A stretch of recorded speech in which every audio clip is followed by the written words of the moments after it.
All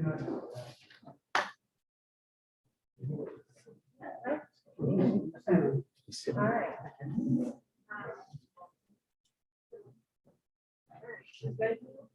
We are good. Okay, call the meeting to order. Welcome to the Hopkinton Select Board meeting for today, Monday, January 15th. All right, let's start with- Sure, I've actually said it before, but here we had another holiday and our police, fire and highway were out the entire day. And yesterday was one of those storms that we don't seem to get snow, which I'm sure we're not the only ones unhappy about that. But these storms are a lot harder to deal with than if we had a foot of snow because they linger and they're heavy and just really hard to deal with. So I just want to thank all of them, the chiefs here now, and people who dealt with the accidents as well as trying to keep the roads clear.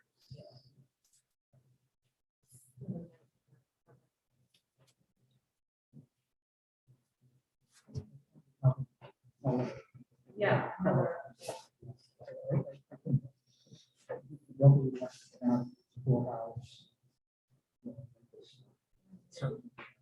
Thank you.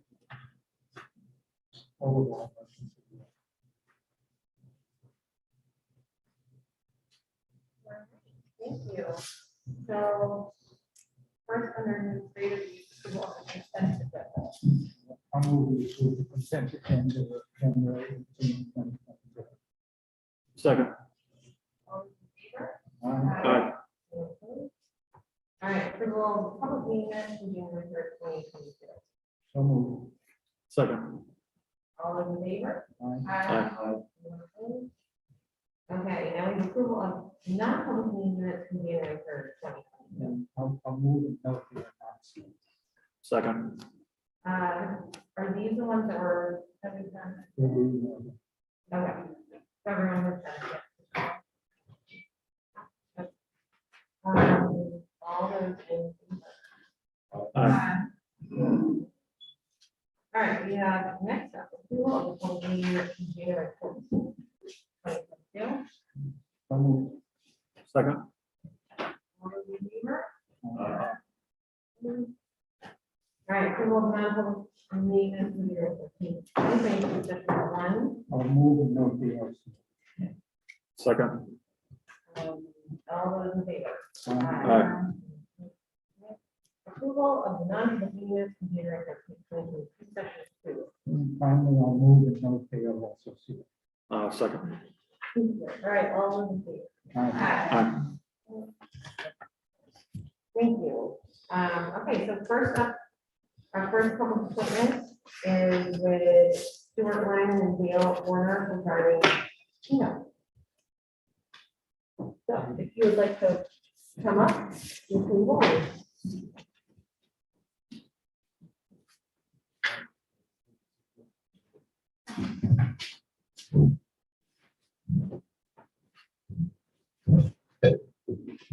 Welcome.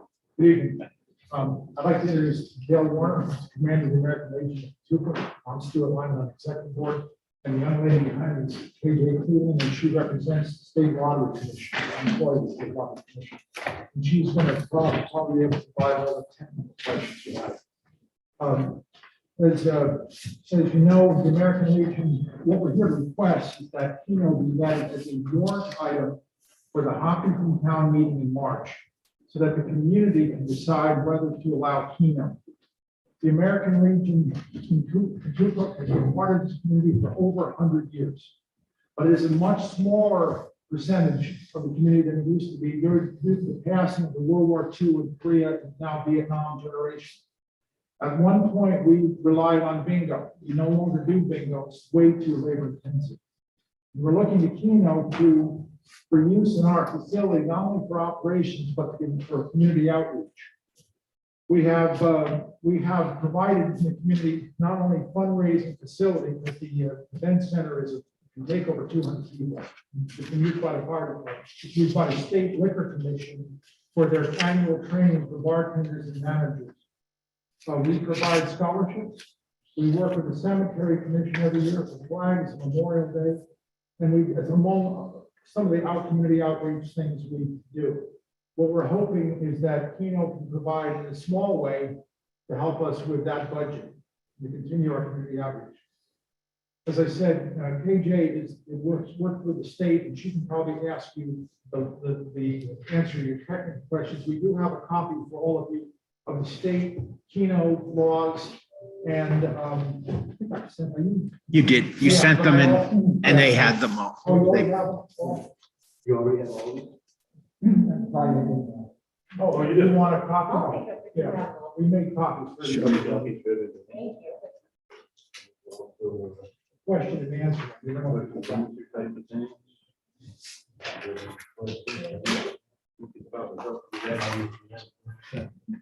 Oh, you heard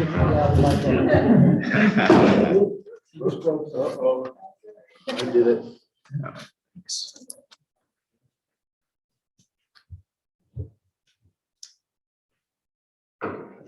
Actually, just set that on. a So tick. I'll work for you, yeah. if you want to put your microphone there, Oh, that's a snapshot. It used to be before it broke. That's right.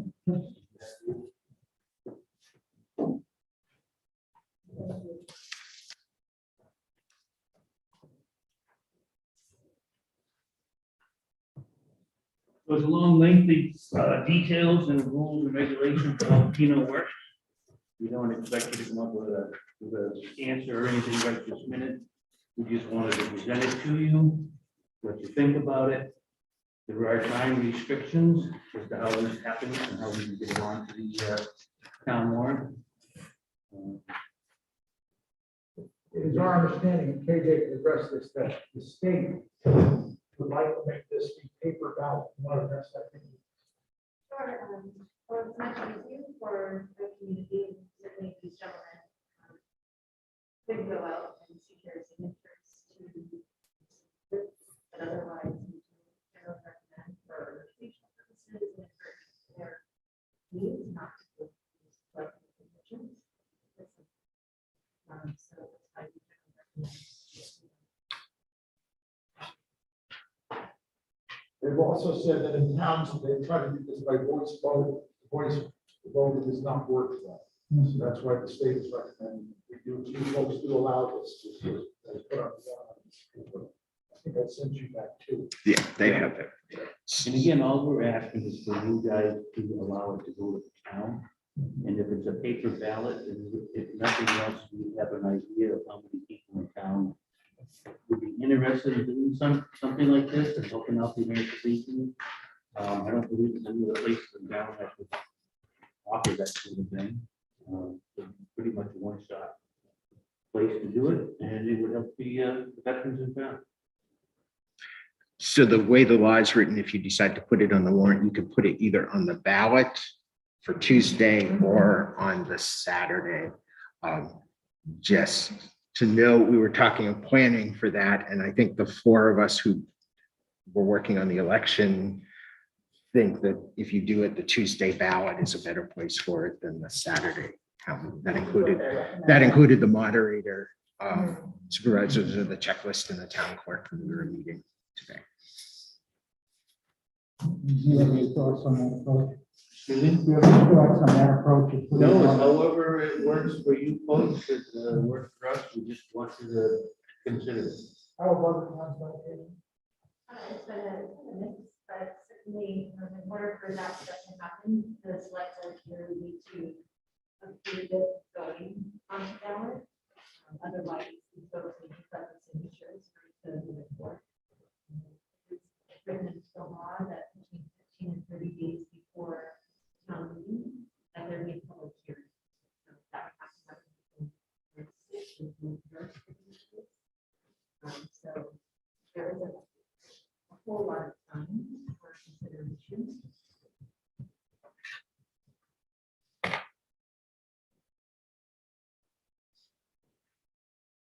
So- If you have any questions, I'm more than happy to. If we were to allow the Legion to do this, would it also mean that any other entity in town that wanted to have Keno would automatically be eligible? Sure, there are limitations in the law. So the law notes that only locations that have a pouring establishment, which means it has to have a bar, and it has to be separate from the decking. So if this were a location here, that we couldn't approve it. So we actually go in and do site visit on each location to make sure that the cane machines and monitors are not in the main dining room, that they're separate to the bar area. The legislative intent is to keep it away from everybody else, but we keep it for those 18 from the bar. So it has to have a bar, not just a restaurant that serves alcohol. Correct. Very, very different. Yeah.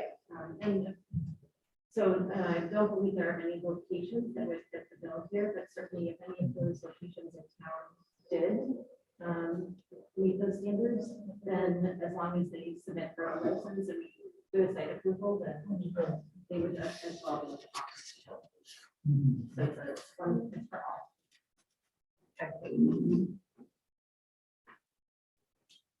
As far as I know, the only other place in town that could possibly offer. Like, Yeah, when the covered bridge. covered bridge. I know, The one that we opened. Ryan Rescues. We opened, yeah, be a separate bar, then yes. Do you guys know of the surrounding towns to us? Have any of them authorized Keno? Hillsborough has, Concord is not. Loudon, Pembroke, more on the other side of Concord. Yeah. Close to here, Fairmont does. Not a whole lot. We have less than 250 locations across the state.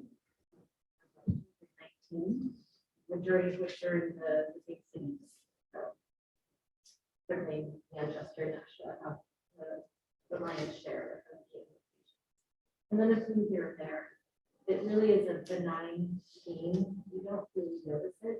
The footprint of the self-service machine is 2 feet by 2 feet. Small. You go to the bar and see a TV, often don't notice that the game is on or something like that, unless you're looking for it. And that's similar to the monitors or 32 inches. And all of the equipment is provided by the lottery. There's no out-of-pocket expense for the businesses. We also support them with promotions. And for all the sales for just Keno, they receive an 8% commission, which is the highest, the highest commission product that we offer.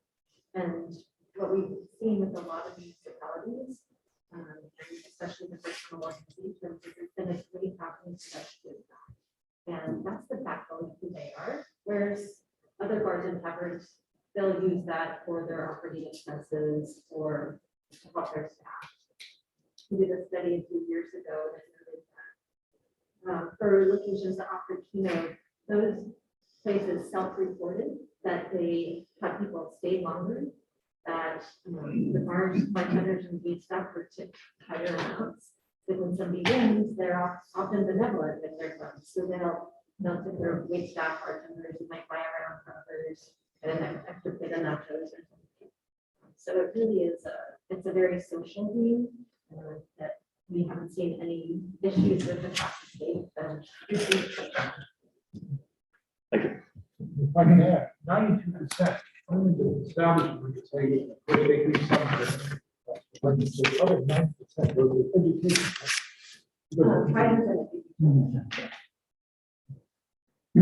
Where our police chief is here, Chief Hennessy, could I ask if you have any concerns? I haven't researched it much, obviously, but from what I understand, I don't recall there being any issues at any places that will, it's not a big money maker, not big pot, kind of stuff like blackjack and all those things. So as far as I'm aware, without going back and doing research, I don't. Thank you. Excuse my ignorance on this, but do you actually like win cash when it comes out of that? Yeah, the game is played, it's 80 numbers in total that are drawn every 5 minutes. And as a player, you can choose between one spot, which is one number, or up to 12. And every 5 minutes from 11 a.m. until 1 a.m. And that's the original bond in front of you, so it doesn't know that that's the draws occur. That's an automation that happens. The draw shows is what they show on the numbers. That happens every 5 minutes on the monitor. People can also check their tickets on the website. And they can win up to $1 million. It's very rare for somebody to hit all 12 members, but we our help in this case, so it could happen. But a lot of it is the prizes that are cashable at retail because it encourages people again to have that cash in hand and to tip the bartender. Thank you. And I'm just curious where the idea came from. I know you mentioned bingo. Bingo used to be a big money maker there, long since gone. When COVID hit, everything stopped. Stu, myself, and 2 other guys, we spent the next 7 weeks refurbishing the Legion on a 0 budget. We asked the community for support. We had money donations. We completely renovated the hall. It's now a non-smoking facility. We sent out 100 and some odd surveys. We got over 100 of them back of people wanting to cease the smoking there. So we did that. We got rid of all the smoke eaters. We had Capital Paint and Wallpaper gave us all the cleaning supplies and paint supplies to repaint the whole inside of the place. We had a family donate to have all the carpets cleaned and shampooed. Since then, the governor's gopher money, we applied and got some of that. So we completely redid all the floors, ripped them all out, made them all COVID friendly. Fans and whatnot in the big conference room, completely redid that. We had Big Jim's in Concord give us a new door to access an outdoor seating area. I don't know if you remember Stu and I coming on the Zoom meeting, applying for the outdoor seating. We did do that. Been well received by the folks that go there. It's Clough Heating supplied all the propane, the heating system. So on a cold night like it was the other day, the people that want to sit outside and have a butt or do whatever, there's heat out there, so they can turn it on and they're not out there freezing. In the summertime, it's all plexiglass right now. It's all screened in. You have an outdoor porch. You can sit on the porch. You fence it in. It's just movable. It's down now for the winter, so you can plow through there. That was all donated. The trees, the plexiglass. We completely redone the kitchen. Now we can have caterers come in. We brought industrial type refrigerators, so caterers can store their things in there. We've hosted a few weddings, birthdays, a couple of celebrations of life in there. We're trying to promote the place as best we can. The more people come in, the more people, hey, I didn't know this existed, and they're really enjoying what they're seeing, and that's the intent of, we're trying to do brainstorming and how to get more people to come in and see what we got. Some folks you talk to that, oh, I didn't know there was a Legion in town. This is just another way to promote it, get some people to come over there. Like you said, it's not a game changer if we live or die over there, but it's just a way to get more people to come in and see what we have to offer, and hopefully in the meantime, we can make some funds up. We've been talking with the Boy Scouts, the Cemetery Commission. We'd like to get markers, flag stands for all the cemeteries, for all the veterans in town. The Joe Tristiano, I believe is his name. He'd be willing to work with the scout. If we can get one to for an Eagle project, that he will give them up the maps. They can go around, show them how to mark on the maps which ones need those. We talked with the Lions Club about going in on buying the markers. This would be another way to raise funds to do that. So we got lots of things in the works, and it's just another thing we'd like to try to see if we can raise funds to help do some of those things. We work with Bob Davis. Yeah. Yeah, we work with them every year. But it's Memorial Day. Sarah Hope. Yeah. She's the one that actually puts out the flags. So, I just am curious, so will there be like special nights for people? you know, or is it like if we rented it for like an event and you just go in? you No, just use you it? can't do, this is gonna only be in the private portion, not in the portion that will be rented to the public. And, According to the laws, it has to be in the bar area. so. You are not Yeah, her laws, yeah. You know, we brought the state right. You just elevated. Governor.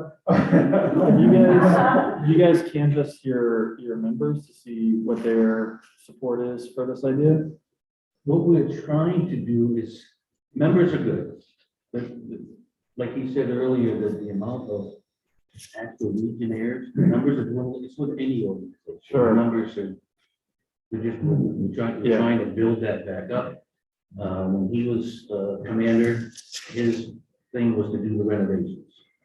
I think he did a great job. It's not quite done, but it's really done amazing. People that haven't been there a long time, they're amazing. They're not kidding.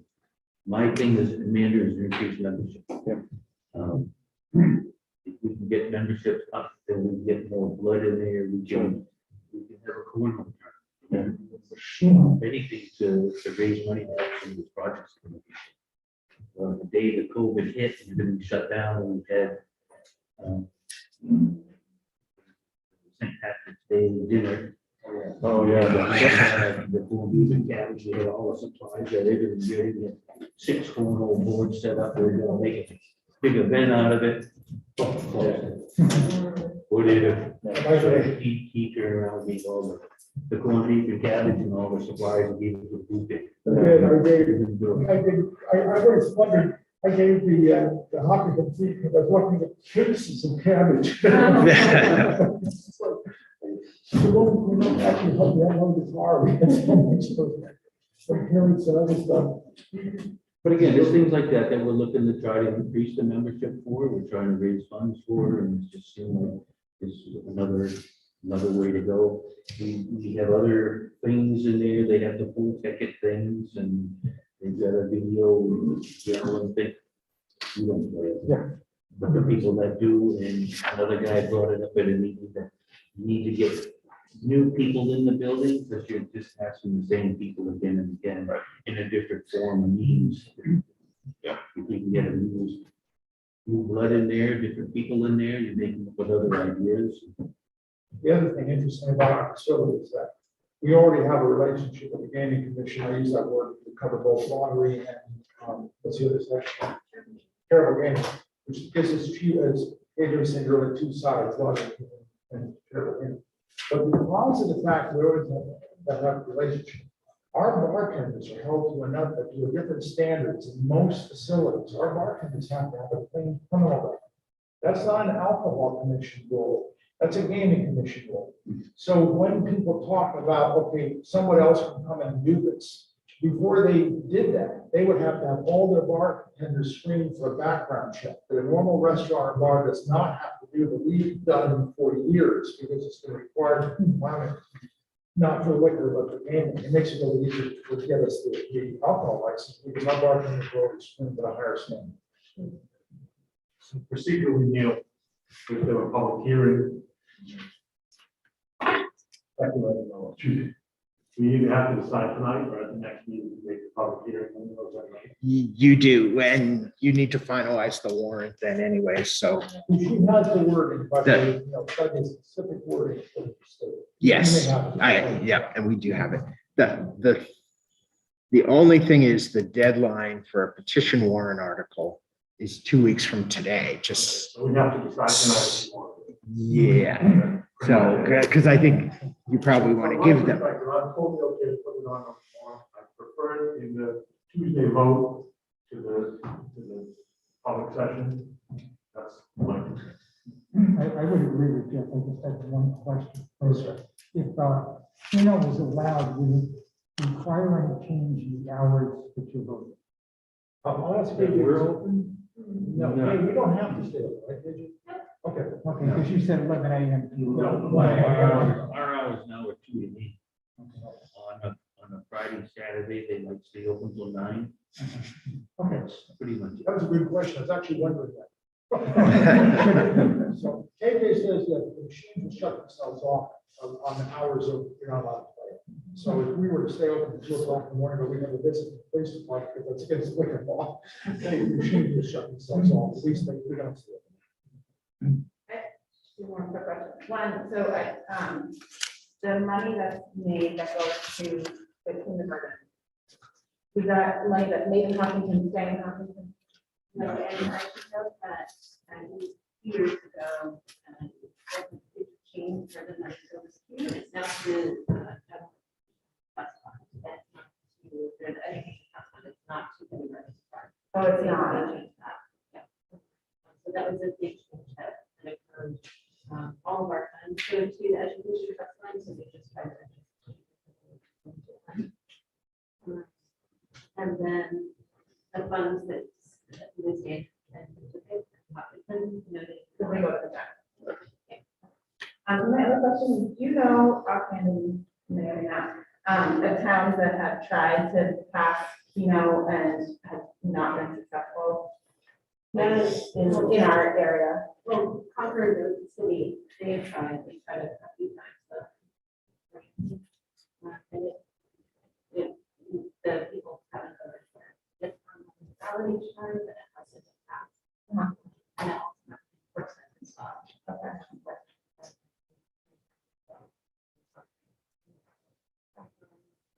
Well, I mean, I'm thinking of comparable towns, Hopkinton, I can't recall if I had, but I can get that for you. No, that's fine. Any other questions? So, okay, so Ken and Jeff said yes and put it on the paper ballot. Fine with those votes. Yeah, that'd be cleaner, although you'll vote on the whole warrant anyways. But we put, language as provided by the. On the warrant. I'll second that and note that it'll be on the Tuesday. All those in favor? Aye. Okay, so we still have a little, yeah. Yes.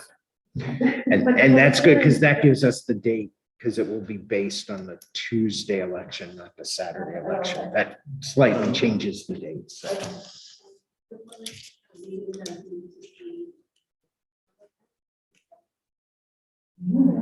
I don't know about that. Yeah.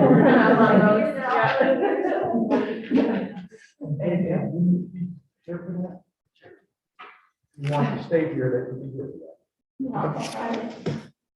Thank you. Some other questions. Appreciate it. Thank you all very much. Thank you. Right, so we're moving over to our.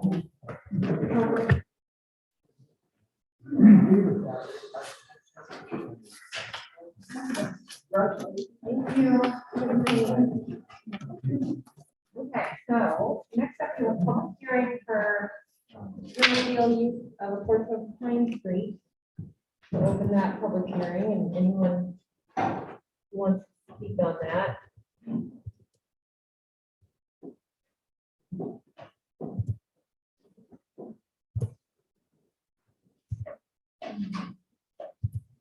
No one's here for the, there will be a public hearing. Maybe people on, yeah, for sure. Okay. Yes, Jody All right. Reynolds is on. All right, Jody. Hi, good afternoon. Go ahead. Okay, so we had presented to the town to get permission to use the piece of land, public land, to reroute the snowmobile trail last summer. One of the conditions of that was to receive a wetlands crossing permit from DES. And unfortunately, because it's in a Title III protected zone, no disturbance could be made. So we are unable to reroute the trail there. So the second option that we have now is to come under 89 going down Pine Street where the trail comes out of Houston Field. And then continue down the, well, it will cut into the woods right there real quick, cross Boundary. And then once we get on the other side of Boundary, continuing along Pine Street, we'd have to use the right of way, which is edge of pavement to the tree line is approximately 40 feet right there. And we'd be looking to utilize about 12 feet of that section. We could sign it and put stakes up or whatnot to make sure the snowmobile stayed in the proper area. It would continue down the road about 250 feet just before Storm Fitness, take a left across the street to access the existing rail bed to Hennecker and the other trail systems. Until we can put and that's not a petition, but we have to write a different letter and go through a different route through DES, which is going to take about 6 to 8 months to obtain the proper permission to cross that stream if it's granted. So this would be a 1-year ask of the town until we can work on an alternative option. Thank you for that summary. You have questions for? I would just add that Dan Blanchett did say he felt there was room there and that it would cause no issues. And either for Jody or Neil, have we had heard any issues from any landowners in the vicinity? I'm sorry, if that was a question to me, I couldn't quite hear it. I was asking if there were any concern raised by a butter to the landowners. No, we heard from one gentleman earlier this year when the trails weren't open. Somebody had accessed the trails and they reached out to us, and Mr. Carr on Interville Birmingham Road, and he's the closest landowner to that. So we have his verbal permission. And so if you get this alternative, you get this approval from the town, then you'll be working on that DES permit to route through the way you had previously wanted, right? That's correct. Yep. That'll be next year's project.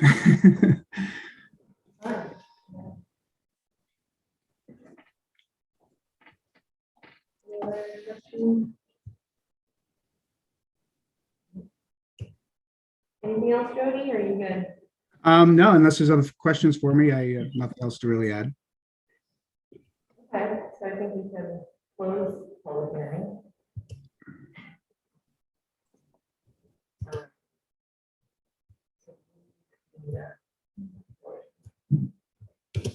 I'll move the grant authority requested. Second. Limited to. One year. Even seconded, okay, all in favor? Any opposed? All right. You're good, Jody.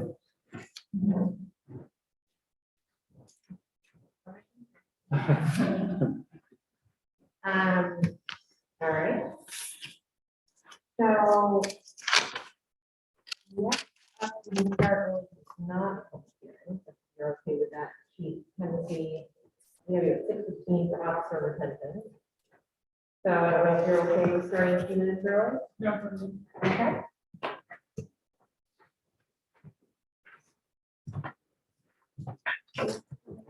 Well, thank you for having me again. I watched the last board meeting and I know there was a couple questions based on the take-home cruiser thing. So I just want to come clarify that. And just go over some stuff that's happened since then. So in reference to the take-home cruisers, there was a question as to whether every officer would get one. Every officer would get one, just the ones that live out of town wouldn't be able to drive them home. I don't think that's worth the town's gas money and stuff like that, so. Also, there'd be no off-duty driving. If they're off-duty, they're not allowed to go to the grocery store or anything like that, which I think would come into play with the liability. There should be no extra liability with bringing a cruiser and parking at the house as long as they're only driving it on duty. So I think those were the main points that I got from the last meeting. Is there any questions that I can answer on that? Chief, you said something I either didn't follow, like or I had a different understanding. I thought you indicated that all officers would be different on vehicle. They would, yes. And I thought it was just those that live in town would potentially get their own vehicle, and other officers with vehicles from the pools for their trips. If that's the way I said it, I guess I misspoke. It was, I meant that every officer would get a cruiser, their own cruiser, but the ones that did not live in town would not be able to bring it home. The officers that did live in town would be able to bring those home. I just don't think that driving out of town would be good for the town, any beneficial for them at all, so. I did go back and I think last time I said, cost for a cruiser would be about 60,000. I actually did some math and, I think I could comfortably say it'd be at most 45,000. The new cruiser that we're gonna be getting at this point, hopefully sometime soon. I got a quote of $26,776. That's just the car itself. And then the equipment, I got a quote for about $9,500. That's all new equipment in the car. Which some of that we wouldn't need because we have leftovers from previous cruisers, so. So I think I could comfortably say it'd be about probably about $40,000 for a new cruiser outfit. So.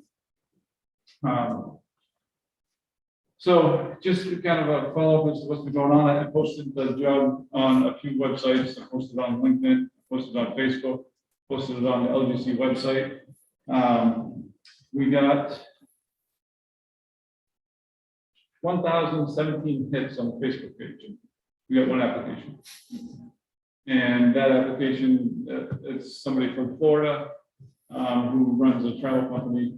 I can't see them coming up in small town Hopkinton working in the police department. So I did not reach out to them just because I didn't feel like it would be a good fit. I have not spoken, well, I've tried to reach out to past applicants to see if they were willing to come back. I haven't got a call back from any of them, unfortunately.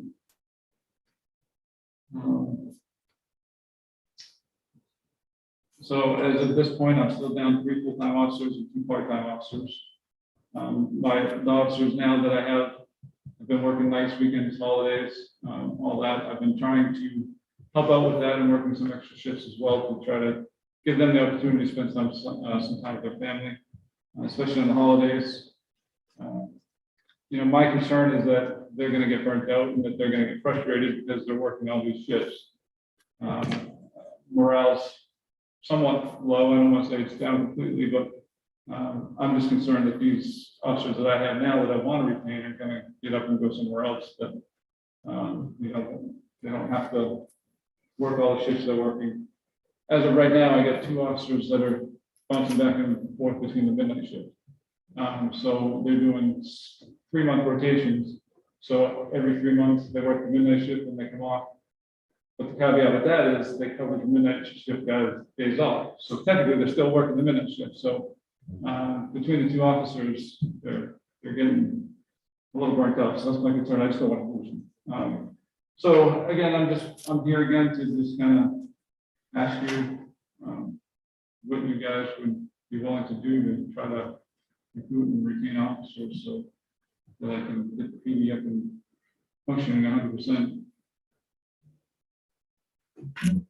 Chief, the question that I certainly don't recommend, but on a temporary basis until you can get more individuals.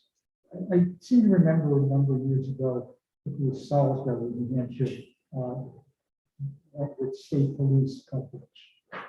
Is that something that you could take advantage of for some hours or some shifts? Would you relieve your officers? I personally don't like that because state police could be anywhere in Troop D at the time. I mean, their response time could be a half hour at that point. And I don't know if it's necessarily possible. I know they can't enforce laws in towns with 3,500 people. So there might have to be something in paperwork to do that, but I don't recommend it just because that's just not servicing the town. Well, I was not recommending that, I was just exploring the thought. yeah, and I'd have to look into it a little bit more. I think there would just have to be some paperwork drawn up to make it past that $3,500 residency requirement, so, I would say anything's possible. Would we have an agreement with one or Hennepin or Concord for some coverage? I don't think Concord would probably do that. They don't play well with others. Warner, I know, is down officers as well. Webster, they don't run 24 hours. Actually, Warner doesn't run 24 hours either. They're small enough that they can have state police coverage. And Henniker, I don't know their status. That could always be a question, but I'm sure that would obviously cost the town some type of funds in order to have their officers covered. And I'm just looking at the interim. Thinking about the challenges in hiring and just doing things to apply. I mean, is your sense, I guess, there's obviously staffing issues everywhere in every line of work right now. I'm just curious to hear, do you think, what do you think would get more applications? Is there anything top of mind that you think would draw people in? As I said, I'm doing my capstone on this for my final class and my master's, and unfortunately, there's no one golden nugget. You know, there's generational differences as to what officers would like. You know, people, later in their career are looking for certain things. Earlier in the career, younger officers are looking for certain things. So I can't tell you, yes, this is the one catch-all. I'm kind of just going off of, when I was a younger officer and what some officers would like to have for benefits. And again, I like the idea of, a sign-on bonus, but a lot of departments are doing that. I kind of want to put something out there that would be, different, unique to Hopkinton that might draw some people to us. And I think if you guys give me the okay, if I put that in the ads and say, this is what we're offering, that might help with recruitment.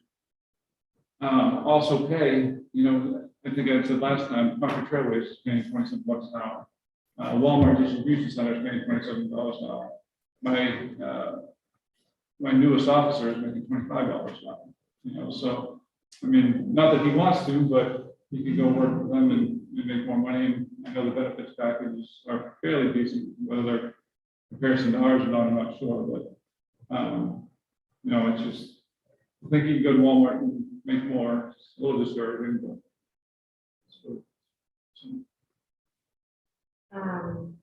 Going back to the two-ton cruisers, so how does it work if you have to live in town in order to take it home? Yes. Currently, remind me of the officers living here. 2. Okay. Including myself approval. And so if you commented that there's no off-duty driving, so how do you deal with the logistics of you're always on duty if you're driving a cruiser? And so do you have to shift things around to account for driving home? Because you're on duty then. Right, you'll be on duty until you get home. So does that make it complicated at all in terms of shifts or hours? I don't think so.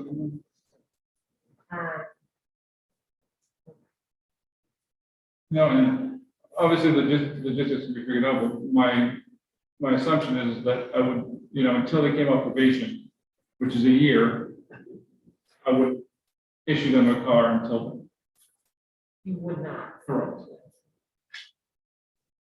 I guess my perspective is just because of the financial commitment required to get enough cruisers to do the take home. I mean, I like that idea, but in this sort of budget environment, I'm just worried that that's a big ask for the community. And so I guess maybe naively hope that there are other sort of incentives that we can identify that don't cost as much. And I don't know if that's a sign-on bonus in conjunction with a longevity one, just, that's my hangup is that, what do we have, 5 cruisers total? 4 cars. Okay, so, I mean, if we're doing the take-home program, we would double that. We would, but I can't hire 3 officers and train them right now. I don't have the staffing to even do that. Yeah. So I would probably, I mean, if I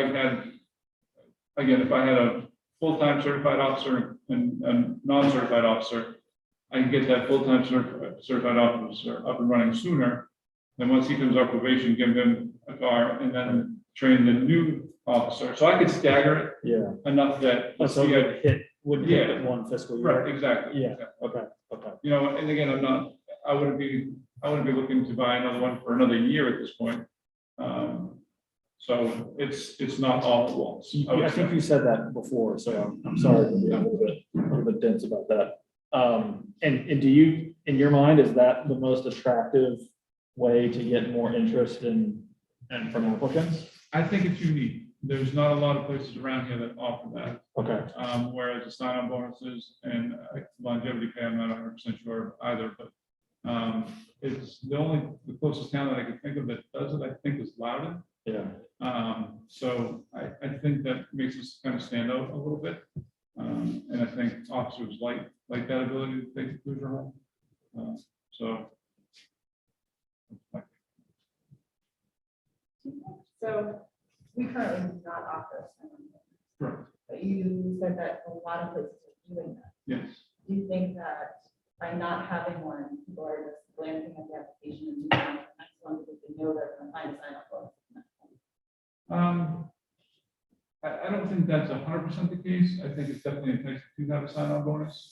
So that they don't look at it at all because we don't have a sign-on bonus. I can't answer that 100%, but No, I know that's a very black and white question. And Yeah. I know there are shades of gray, but I mean, most towns are offering, that do offer it for between $5,000 and $10,000. And the LGC website's a great one for all. That's one. That's 5 star, I think is offering. Lebanon's out offering 5. I know Henniker offers something, for something, I'm not sure exactly the dollar amount is. Do you have it in your budget to offer some kind of sign on? At this point, I would say yes, because I don't have. it. We do. Yeah. so For the I wrong think reasons. that, I think that seems like a reasonable first step. At least, yeah, like a low bar. So then, At least, yeah, try it, right? I mean, that's like what is happening out there in the world of officer recruitment. Why aren't we doing that? You know? That seems basic to me. I didn't mean to cut you off. Done. I was gonna say, I think I would be more inclined to support going to the taxpayers to get extra vehicles if we had tried some of the less expensive options first and hadn't had much luck, which I know continues to put a strain on you and the officers in the department. So I appreciate that, asking for you guys to keep doing what you're doing is in a way a big ask. But like I said, it's just a really tight sort of fiscal environment, and it's just hard to explain, the extra money to all the taxpayers. And it would be, I think, an easier sell and perhaps more persuasive if we said, look, we tried some of the other things first and it just didn't work. And so now we need to rethink it, and the options that are left are a little more expensive, but we're hopeful that will be what, really attracts the candidates that we're looking for. is there, and I'm not familiar with the acronyms for LGC. Local government center. Okay, so is that I'm thinking, is there like a headhunter recruiting type entity? Is that what that? would No, be? that's the municipal association. Okay. That's what municipal association? Yeah, LGC, they used to be combined. Oh, So actually it's NHMA now. So we tried engaging, It is posted on, oh, okay, that's where it's posted. okay. So how do you feel about trying to repost for the $5,000? I'm trying. I'm supportive of that, and thank you, Steve, for, your thoughts about the vehicles, because I probably would have to sell it at town meeting. But, yeah, I think the sign-on bonus makes sense under this situation. But I think I'd like to include a longevity bonus, just to keep it, maybe $5,000 bonus, 2,500 up front, and I didn't want to derail things, but a friend of mine worked for a company where every 5th year, you got a month off. You can take this month, you got a month off as a bonus. In the crew, so if you left in year 4, you get 4 weeks vacation, so bonus on the 5th year of a month off.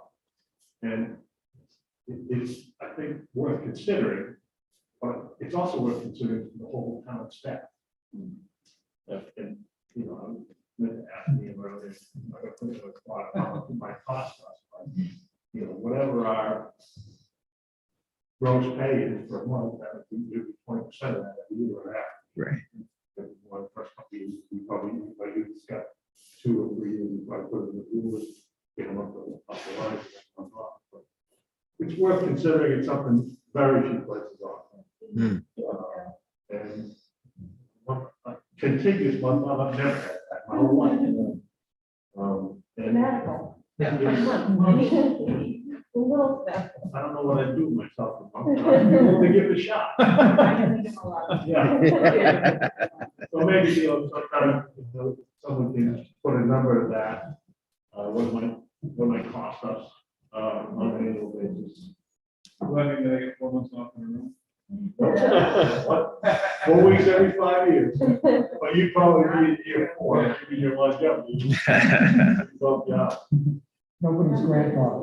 Nobody cares about it. We do have flexibility on implementation schedule, so. So that's the longevity bonus, Yeah. not monetary, but it's Yeah. cash, so. Right. But yeah, it would be interesting to know where, which is more cost effective. Oh, it's something that I paid for. Yeah, Budget for it. Yeah. If someone leaves, in year 4, we don't get hit with that. That's right. I like that idea. My only thought would be the funding, so. Not saying it's easy. yeah. So the probationary period is a year long, is that right? Yes. So yeah, I'm thinking like something with a sign-on bonus where you get half upfront and half when you hit your 1 year mark. It's sort of a retention bonus. Yeah, because I would want to give it to one of themselves. Yeah. So, You had suggested 5,000, you mean that 5,000 is split. Well, That's I sort don't of like know. not a ton. I know, yeah, so I don't know what, what. yeah, I don't know if it makes more sense to go in on the bigger side and just see if it works. Because I agree, 5 upfront and 5 after a year would be much more enticing, although just putting a $5,000 bonus in the application might catch people's eye. And then you get fined for it. And then The higher number would fit in the budget, given where we're at. I was gonna ask if you meant your $5,000 remark tree was limiting on what the chief could do. So if he, determined that it was within the budget to go more than that, Yeah, I didn't think you meant it that way, but no, I didn't, I just can't recall that you have to like play around with money. yeah, so I mean, it's your budget, and if Yeah, you look at it and think that, 5,000 is not gonna get you the interest that maybe you need, and it's within the budget to go more, then obviously that's up to you to, figure out what number you want to try, I guess is what I'm. yeah. I also, just thinking about it, and, we're talking about both recruitment and retention. I mean, what if the sign-on bonus was X amount and you get a quarter of it when you sign on, and then you get 3/4 of it after a year? So Yeah. that, that enticement to stay on Yeah. is bigger than, but it's out, all of it is out there for you. You need to put in a good year, and by then they'll fall in love with everything here, so then they'll stay longer, then they have their month off to fight. You know, like building the Right. steps along the way. Yeah. So, yeah, I think that seems like a consensus that that would be a good place to start, and then I think the consensus is definitely, I get it more now than I did before, and so I understand the perspective that it would make this really pop out a bit more, but I agree with you that it makes sense to at least try cash. I agree too, that I'm not like theoretically opposed to the idea of a take-home cruiser, especially knowing that right now we don't have any new applicants, there are only 2 of you that live in town, that could work for now. It takes a year for them to earn that privilege to cruiser. They have to also live in town, which, how many people already live here? Are they gonna be able to? So there are a lot of unknowns about that, but like in theory, I'm not opposed to the idea of it, but I do think it's important to try these other things first. The reason why I like to take more cruiser too is because hopefully that would entice officers to live in town. Like I said, Right. I like working in Hopkinton, but I lived in town and I was vested in it. Yeah. It's a big difference, so I would like to try to get more officers moving. And Yeah, that has a little bit of retention. right. Yeah. I agree with all of that. Would you actually maybe consider to take on cruiser without a good person? I wouldn't be opposed to it, but my first thought would be to leave that at the police station just because it takes more gas and all that stuff than the cruiser does. And have that maybe if a guy drops their car off the highway, they get an oil change or the tires, they could take that SUV at that point, you know, so kind of leave the SUV as at the police department and use that as maybe a spare. But I'm not opposed to the issue, you know, I think that the gas and all that stuff would be less of the cruiser. All right, so you got something to work with? I do. Okay. I'm Okay. optimistic, Yeah. you know, Okay. I'm ready to go take away. And everything, Yes, and I sit there am. by the phone, wait for that call. So, Well, thank you for your attention thoughtfulness on this. And yes, fingers crossed. Thank you all for being open-minded and, appreciate it very much. All right. Thank you, Chief. All right.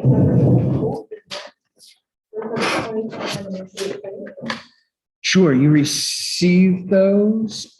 We're pretty much after this week done and the revenues haven't changed and we're a lot closer than I'd like to be on the expenses, but we are under what was budgeted, which is all that really matters. Nothing pops out other than what we've talked about before. I presented these to the budget committee last week, and there were no questions, and you know, one thing that's certainly very good is that the revenues were basically 80,000 more than what we can estimate from the development.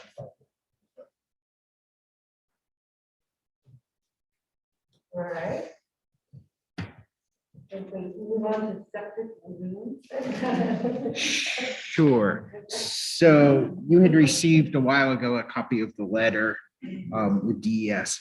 This week, last Thursday, Dan Blanchett, Jolene Cochran, and I, along with our engineers from Novus, met with DES to go through all this.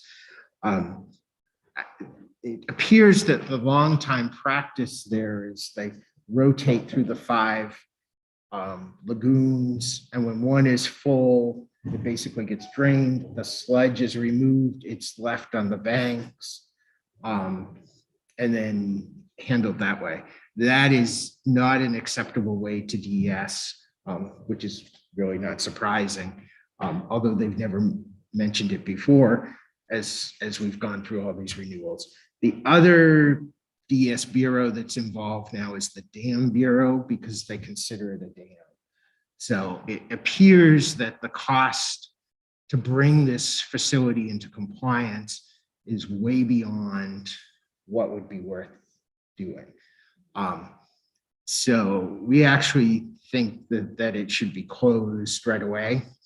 That will, if that's the case, say February 1st, we'll notify all the contractors, work with DES. There are other places, Concord, for example, takes it. And then the first step will be, we do testing of all those piles to figure out, does it stay on site? Does it need to go off site? What needs to happen to those?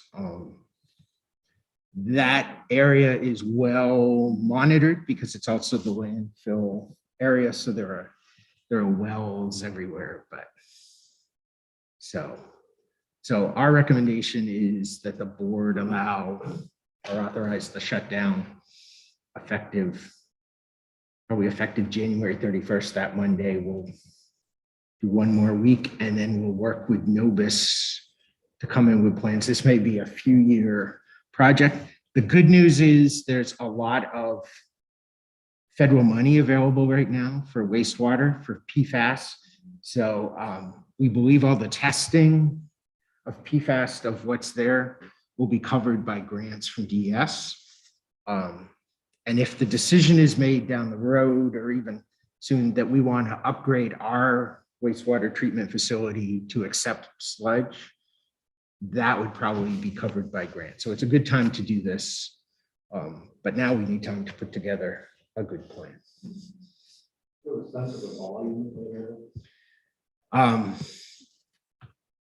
I should, it's like, it's more than you would think. It's like 5 to 10 million gallons, which isn't a very, I believe that was the number. I'll get that information and make sure, because that sounds like a lot. Yeah. Yeah,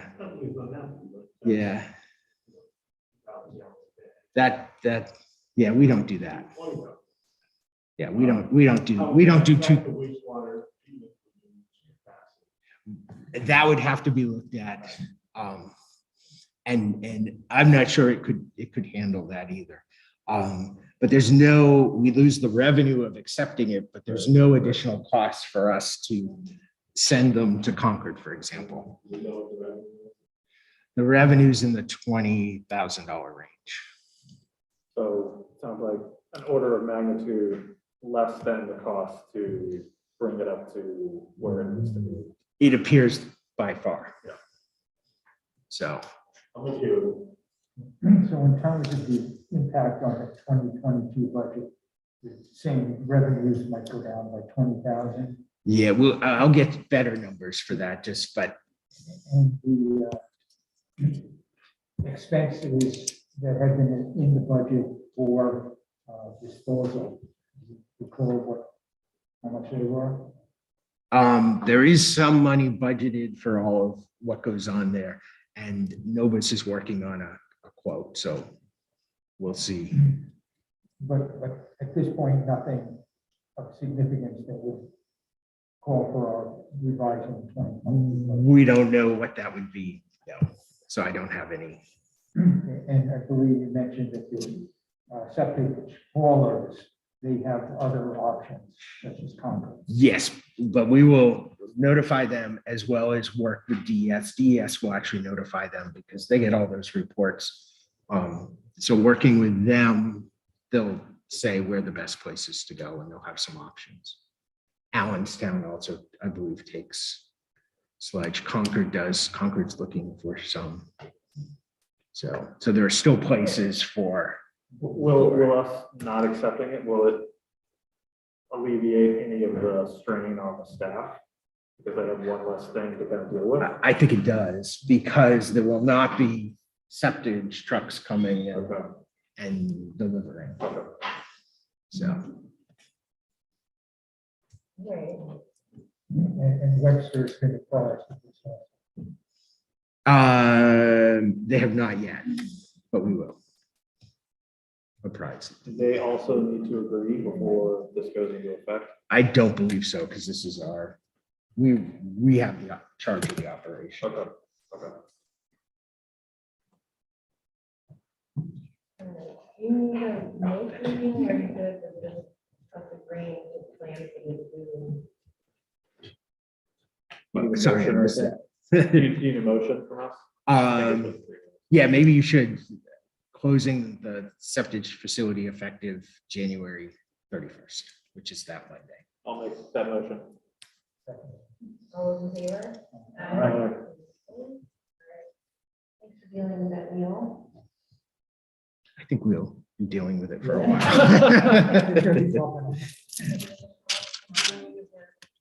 Oh, Sledge got all our participants off the, Yeah. Oh. So, I'm curious if this group is here for a public forum or for a class or. Because they want to be here. Yeah. We're interested in civic engagement. Local government is really big. because Mrs. Centros told you had to be here. Yeah. Here's some extra. Yeah.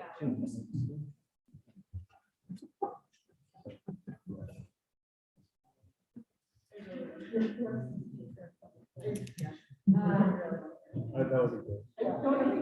Yes, I do. Okay, so I was gonna bump up public forum. Stick with the agenda. So next up is new business, we've got a town meeting warrant. Pull that up. While Neil's pulling it up, I'll just remind everybody that tomorrow, budget committee will be, also addressing this. And we're gonna start. Yeah, I think you're safe. Yeah, I'm hoping it's 10 minutes.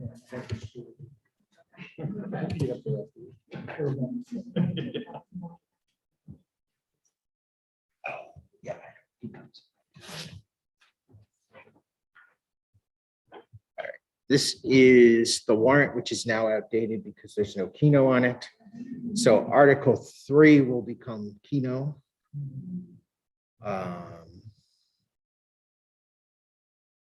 So there's we do, they're just not in here yet. They haven't finalized them. They'll go in. I think there's a bunch. So there's the bond issue, the 875 was 603 from ARPA funds and 272 in bonds and notes. There's the operating budget. There's capital reserves. Most of these you've gone through a lot. Creation of the payroll liability account. The conservation, this is one that you haven't discussed yet. The Conservation Commission has requested that these 3 lots be designated as town forests. The Tyler Landing is the lot, the Chesley lot that was purchased. The cemetery lot, which we should rename, is the between New Hop Cemetery and Kimball Lake. And the Horn lot is a landlocked piece that is at the far side of Bohannon Farm. It's along the river, and Danella Horn donated that, I'd say probably 5 years ago. So all 3 of those, they would like considered town forests. And what that means is they have, their forestry subcommittee has control of those. If there's logging or anything, that money goes into the separate forestry fund, not the conservation fund.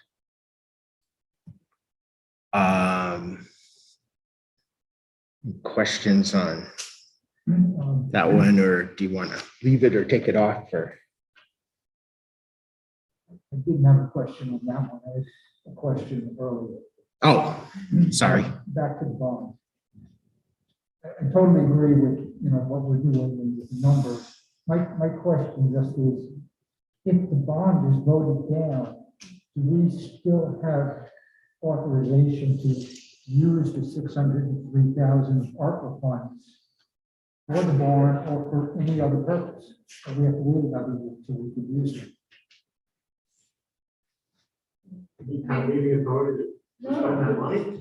You don't, they will. They're not in effect, they're not in the vote. And the original the original, and I'm waiting for DRA with further clarification, but in talking to town council, she felt that we needed to appropriate the entire amount. Well, you're supposed to appropriate the gross budget amount for the project, which is the 875. So that makes sense. But I don't think that we are tied to using the ARPA funds only this way, if this gets voted down. Well, my question is, can we use them for anything else? Because we've got a cap on the operating budget, for instance, of 812. We can't arbitrarily increase it by 600,000. I don't know. That's Yeah. what I don't know. That's why I raised the question. Hopefully the bond will pass and there's no issue. but, Right. You know, Yeah. Is that 600,000 in the budget? Yes, probably. Well, it wasn't. Somehow. I can ask all these questions further with DRA and see how best to. They've got to, I mean, there has to be other communities wrestling with how to account for using these funds. Because it could leave out the 603 and ARPA funds and just Right. well, Put it into the budget. we have to be careful because we don't want to raise the whole amount. So Right. That's, If you don't account for where the money comes from, it hits the tax it rate. hits the tax rate. That's, If we don't put the 603 in the budget, how can we spend it? well, it would have to show, if it's in here, it has to show on the revenue side. Right. Right, so we have to, it has to be in the budget somewhere. Yeah. I would think so, but that's a good question for DRA. If it is, then this is fine. Like, Right. Then it's accounted for, but if it's not. Thanks for coming, guys. last chance for public. I know. You want to hear what you're learning? No takers. I'll get clarification, but I think we're all on the same page that the total's 875 and Yeah, I mean, I didn't disagree with anything. I just want to make sure we're covered. yeah. That's right.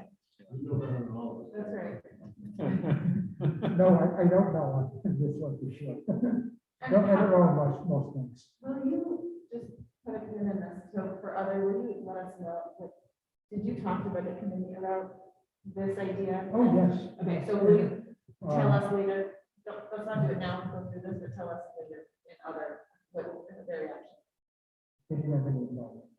They didn't have any reaction. It was a monologue. Tomorrow night, we'll do another opportunity. Yes, questions if you want. And Oh, I think it is too. Does it say? It says 2/3. I think it's Oh. 3/5. Thank you. Yeah. That changed, right? no, I did not do that.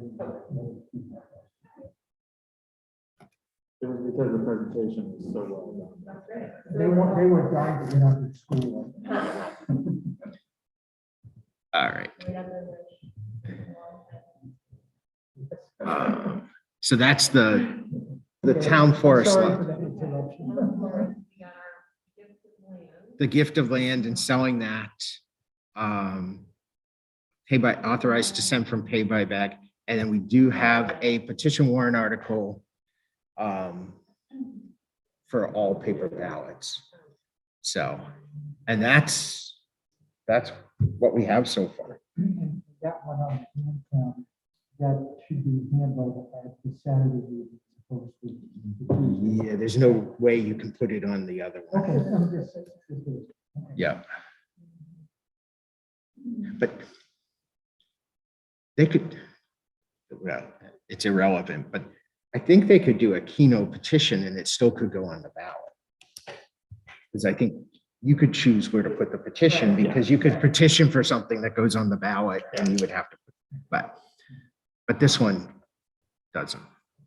And that's it. So we'll have 13 then. So we'll be at 13 unless another one comes in. And there's, when is The 1st, so that's 2 weeks from today. I'm not aware of any others. Well, actually, the next discussion on the pay by bag is a possibility of one. So does that all look like? Yeah. And the planning board has numerous amendments that will go in here too. And Article 1, election of officers, sign up starts tomorrow at noon. You go, well, yeah.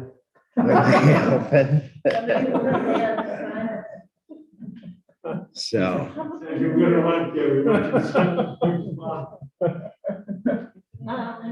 Yes, that is true. When do we get to vote on this? Because I'm just thinking about. actually, you could probably you could probably more or less finalize it at your next meeting unless a petition came in the next day. Could we, if we say the operating budget, the capital reserve funds, then Oh, now the ones that we know aren't gonna change. At the next meeting, you could vote on all of them as it is, and then all you'd have to do is add the petition. Because you can't really vote on the operating until the budget committee votes, because it's their oh, they have to budget. go But first tomorrow. it's technically their budget that goes on. Well, You say we can't vote until they set a number. Right, because it's their number that goes in, so you can't, you might not support it if they pick a different number. And you don't vote on those anyways, just the planning board does.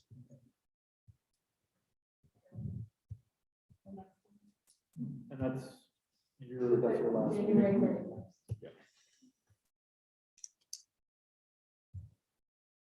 All right, thank you, Neil.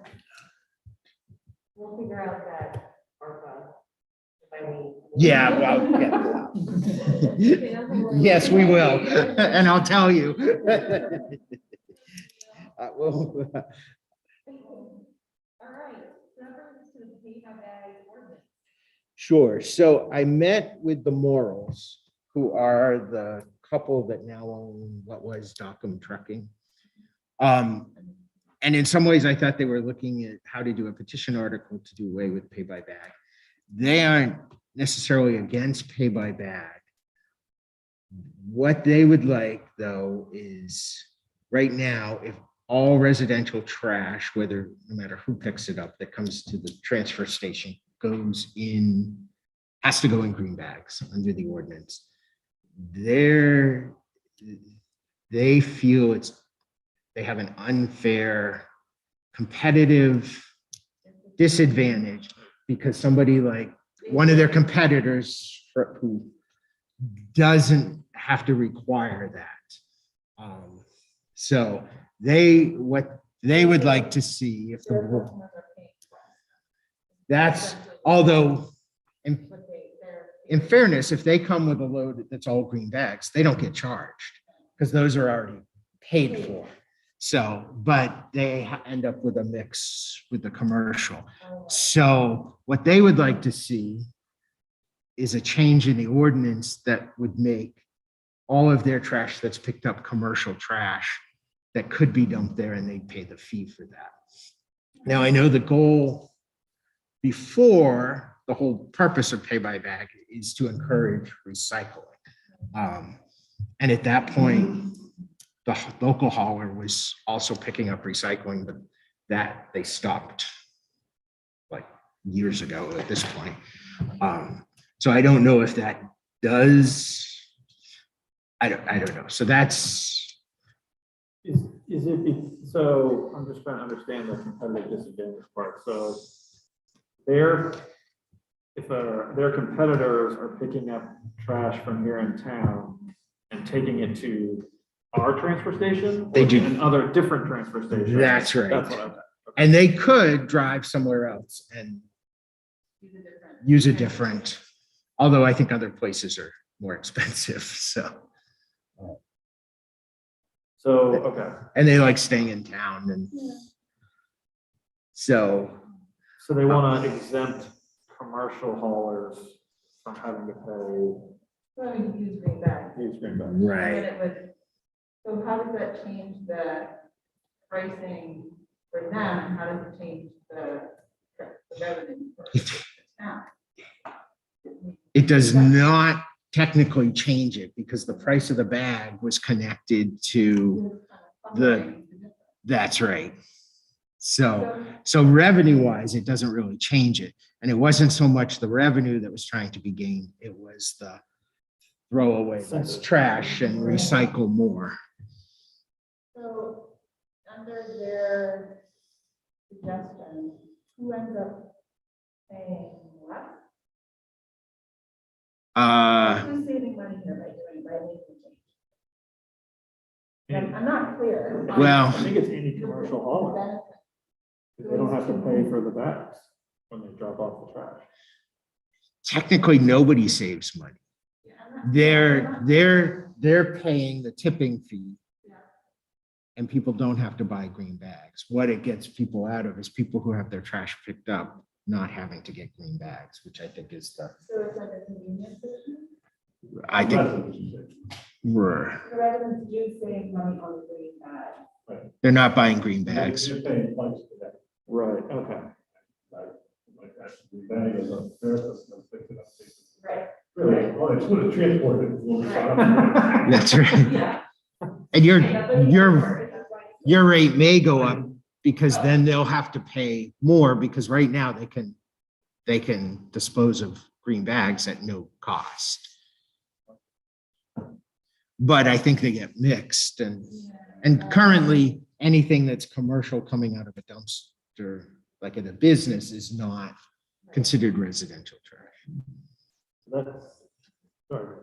I was gonna say, so if this was implemented, then the other carriers that are dumping out of town, would they now be able to dump in town?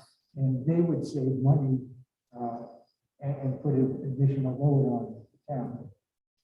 We get it. But we would, right, They get a tipping fee. Which we would charge, so we make 10% on that because we've set the tipping fee cost at 10% above the actual cost. Is that a better margin for us to take in revenue than the way it works right now? Does that make sense? Well, if our volume went up, it would be more actual revenue. I assume the disposal committee does not have anything. They have not at this point yet.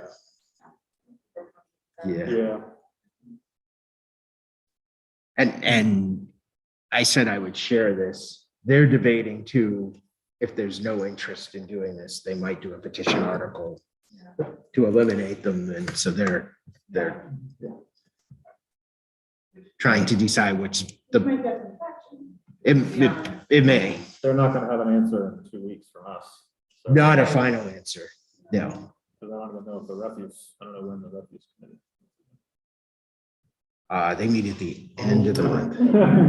Yes. Actually,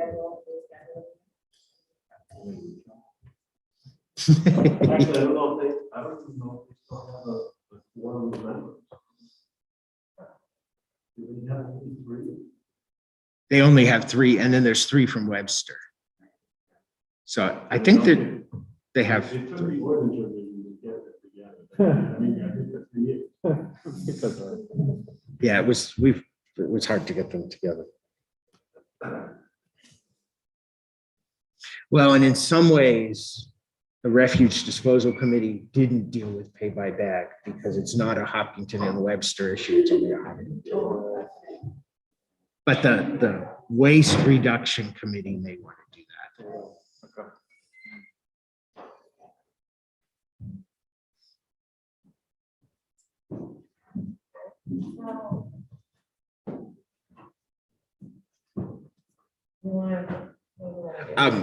I'll just take back to them and say you discussed it and that there really isn't time to sort of do all that, so.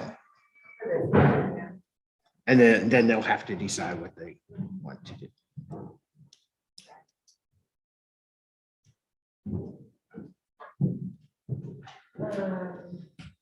All right. You want to kind of- I think we've covered all my updates. I don't think there's anything left. All right. That brings us to-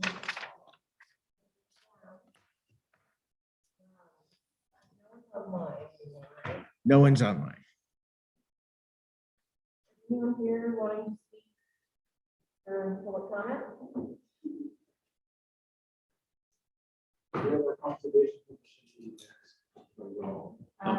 Yeah, and the non-public scheduled, I think probably the best is for the non-public to go in there and leave the conservation. All right, any other reason for other? Yeah. First, any update on Horseshoe Tavern, No, the gravel yes, pit? That's the- that's number 2 non-public. Oh, okay. What Although- about, health insurance? Have you had trucks with additional? Ken, I'm getting to it as we can. Okay, yeah. Sorry, No, that's a July 1st renewal, so. And you've heard anything from the different, in the state on the rural advisory committees? No, those terms are through the spring. Okay. So, need a motion to go into non-public or agency and afterwards we'll adjourn and we'll not conduct the other. So, Second, Roll call, right? Yeah. I mean, yeah, Stephen? yes. Kevin? Anna? Yes.